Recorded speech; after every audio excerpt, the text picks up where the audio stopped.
He described the terror legislation as complex and incoherent and said it should be reviewed by the Law Commission. He said it was almost impossible to apply to domestic terrorists. The Attorney-General, Dr. Michael Cullen, indicated that he has full confidence in the Solicitor-General and agreed to have the terror legislation reviewed by the Law Commission. The following questions might need to be answered by the concerned quarters before people can even begin to believe the official version of events. Why did the police wait for the camp to break up and the campers to go home before moving in? Logically and logistically, it would make sense to swoop down on the camp, already under surveillance, and arrest the participants in one fell swoop. Why would the police rather let the participants go home to all corners of the country and then send raiding parties to search their homes and arrest them? Or was that one of the aims, to search the homes? For fishing purposes, perhaps? Or to terrorize those with whom the targeted individuals shared their lives? Or was the purpose behind waiting for the campers to go home to organize the siege of Ruatoki and to inflame passions with acts like setting up the roadblock on the confiscation line? Or were the Tuhoi targeted because of their history and their special pride in their Maori heritage, expecting them to retaliate and provide justification for police raids after the fact? Tell us why the word terror has become so much synonymous within the daily lives of the people around the world. Well, I think it has because of American foreign policy, first of all, which has been directed at, I guess, the control of the world's resources and the world's minerals in the interests of especially the big corporations, the big American corporations, but also European corporations. They really want control of those resources, so their policies have been to really ignore local people, and under the guise of promoting democracy, they will overthrow governments. They will behave in a pretty appalling fashion, and that's built a huge resistance among the people of those countries. And often, when they can't fight back, they don't have the guns or the armies to fight back with. They will sometimes fight back with suicide bombers and with guerrilla tactics, I suppose, which are interpreted as terrorism. Who is or who isn't a terrorist? Now, I'm speaking as someone who back in 1981 was on Muldoon's SIS subversive list. I will stand on my track record, and others will as well. For ordinary people, the way our society works is those who have the gold make the rules. That's how it works. So if ordinary people want to bring about change, it is the social justice activists that help play the leading role in helping to get improvements for ordinary people. Now what is happening is, as social justice activists, we are being criminalised. Protest and dissent, the effect of what has happened at Ruatoki is to criminalise dissent. It is outrageous. It is outrageous. There's no place for this in a so-called democracy. These questions portend some very tough times ahead for the Maori and other minorities in ANZUS. For instance, what would be the reaction if, say, there is some kind of violent incident, a failed assassination attempt perhaps, or a crude homemade explosive that fails to go off in the coming days?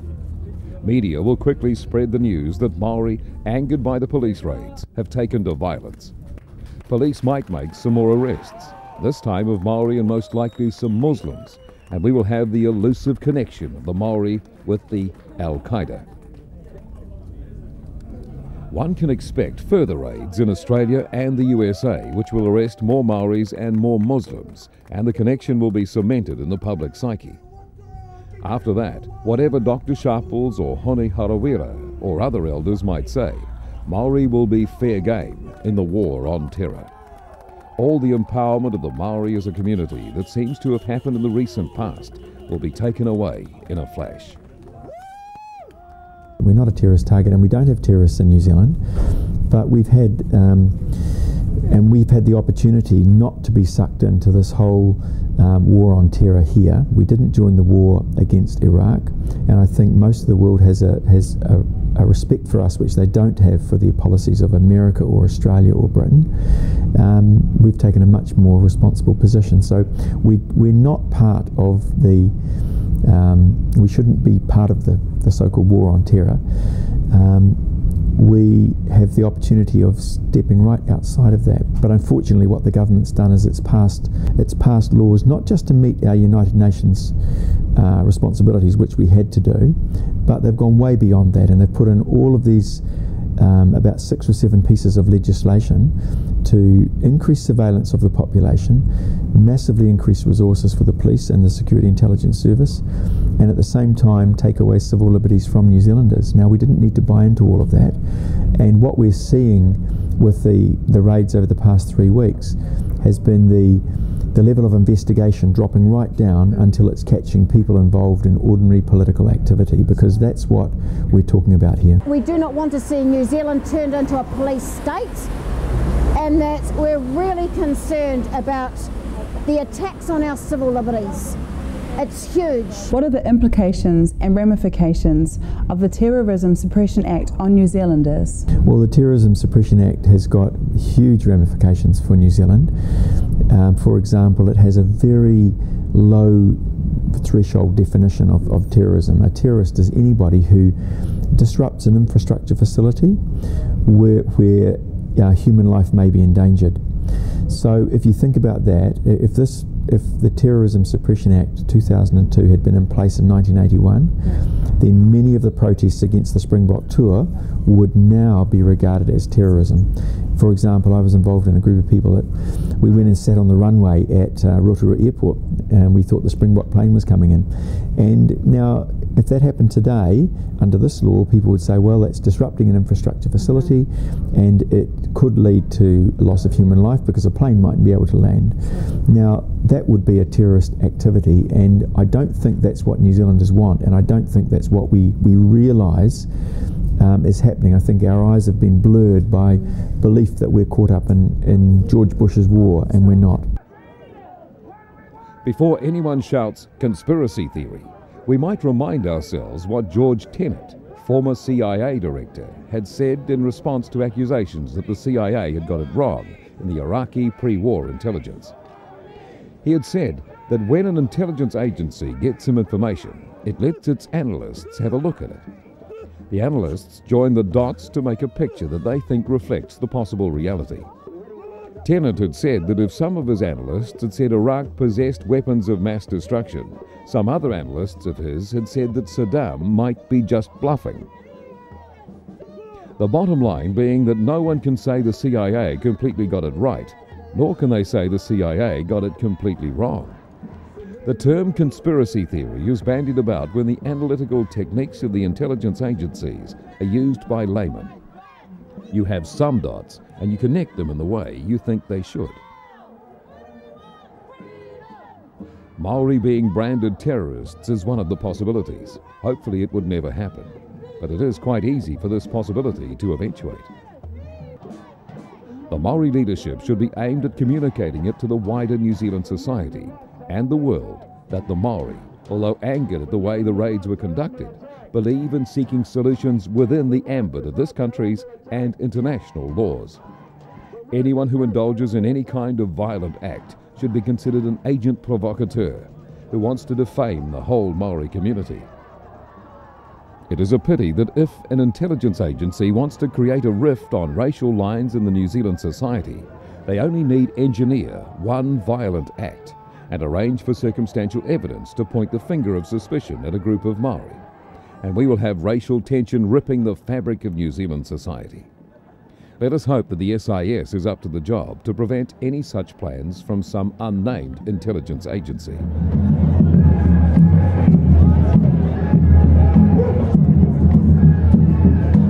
Noted lawyer Moana Jackson termed the so-called police raids as back in the mists of fear.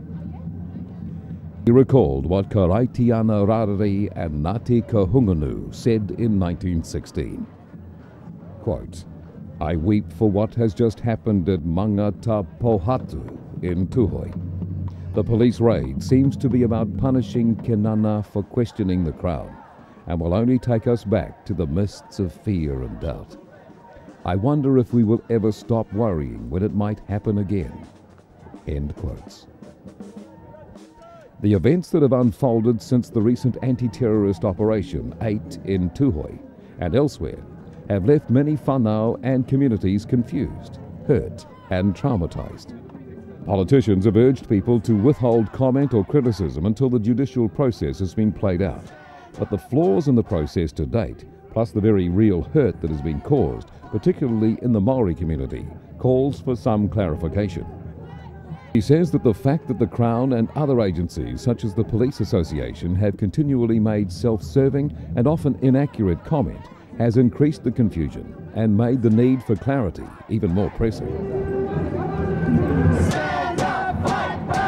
On the nationwide police raids invoking the Anti-Terror Suppression Act, in hindsight, how do you feel about the entire episode? Well, firstly, it's a police operation. The government does not control police operations. Secondly, it would be highly likely that charges would be laid under our firearms legislation. My understanding is that the reason the police also sought warrants under the Terrorism Suppression Act was that if in the course of uncovering evidence they found suggestions that there had been terrorist like acts in the process of being planned, then they couldn't have laid charges under that act if they had not sought warrants under it. So the jury is out as to whether the police actually will seek to lay charges under the Terrorism Suppression Act or only under the firearms legislation. To lay charges under the Terrorism Suppression Act, they must get the consent of the Solicitor-General. He is the government's most senior lawyer, he is not a politician, and he will apply a high test of what is appropriate. As an organisation, the police are very much evidence-based, and I think that some evidence was gathered and put before our Commissioner. The Commissioner looked at that evidence under the Arms Act and saw that some offences had been committed under the Arms Act.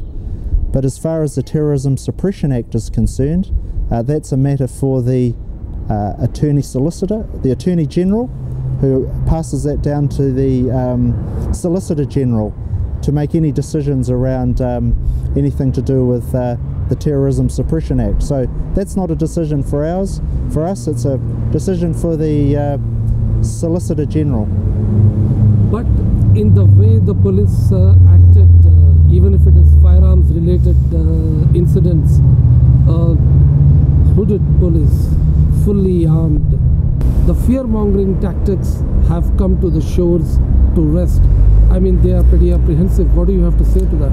I think what people need to do is to reserve their judgment until the evidence is put before the courts, so that people, and particularly in the court setting, can see what evidence is actually there.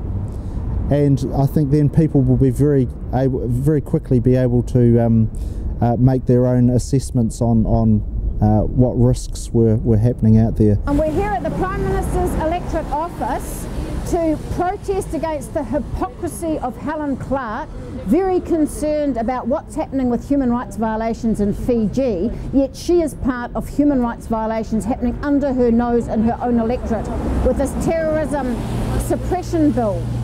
This bill is going to give the Prime Minister basically the right to decide who is or isn't a terrorist, and she has already spoken out against people in Ruatoki in a way that is very prejudicial to the justice system. And basically we're here because we do not want to see New Zealand turned into a police state, and that we're really concerned about the attacks on our civil liberties. It's huge. At the very least, these people were guilty of using illicit weapons, of making napalm, of making Molotov cocktails. Now, that is an appalling thing for a Prime Minister to say, because what she's saying is, forget about the evidence, forget about a fair trial, forget about innocent and proven guilty. I know these people are guilty, and she's telling the whole country they're guilty. So she's taking a blatantly partisan position in favour of the police when none of this evidence has been tested in court. Now that's a breach of the rights of these people, and I don't think Helen Clark can be trusted in that role as Prime Minister. It's an appalling statement to make, and particularly because she now wants even more power. She wants the power to decide who is a terrorist, and then keep the power to review that decision, whereas at the moment that decision is with the High Court. So there's more and more power being concentrated in the Prime Minister, and I think that she's shown last week that she simply is not responsible enough to hold that power. We will always deploy the Armed Offenders Squad where there is a risk that there may be firearms involved. So the staff that were deployed were the appropriate staff. It's inevitable when the police conduct these raids. They close down that community in Eastern Bay